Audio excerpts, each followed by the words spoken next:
Nous, on est travailleurs handicapés. Moi, je dirige une entreprise. Qu'est-ce qui change en 2020 avec l'obligation d'emploi de travailleurs handicapés?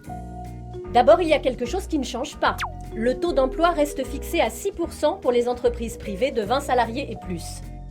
Et ce qui change? C'est d'abord la modalité de calcul de ce taux. Par exemple, les entreprises possédant plusieurs établissements de moins de 20 salariés seront désormais soumises à l'obligation d'emploi de 6%. Ensuite, tout travailleur handicapé, quelle que soit la nature de son contrat, CDI, CDD, intérimaire, stage ou période de mise en situation professionnelle, sera comptabilisé au prorata de son temps de travail sur l'année. Et aussi les modalités d'organisation? Oui, les entreprises de 250 salariés et plus devront désigner un référent handicap et toutes les entreprises privées, y compris celles de moins de 20 salariés, doivent désormais déclarer le nombre de salariés handicapés qu'elles emploient aux URSSAF ou à la MSA via la déclaration sociale nominative. Et ce sont donc aussi les URSSAF ou la MSA, Mutualité sociale agricole, qui assureront le recouvrement de la contribution annuelle et en reverseront le montant à la GFIP.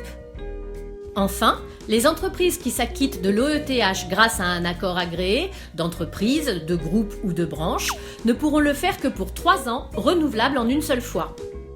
Et pour la sous-traitance auprès des ESAT et des EA? Cela change également. Les contrats de sous-traitance avec des entreprises adaptées, EA, des établissements et services d'aide par le travail, ESAT, et ou des travailleurs indépendants handicapés, TIH, seront valorisés en déduction de la contribution financière. Et tout ça à partir de quand? La loi pour la liberté de choisir son avenir professionnel est en vigueur depuis le 5 septembre 2018. Les nouvelles règles qu'elle définit s'appliquent à partir du 1er janvier 2020. Donc, pour la déclaration, ce sera celle relative à l'année 2020 remplie au premier semestre 2021. Pas de changement pour celle relative à l'année 2019 remplie au premier semestre 2020.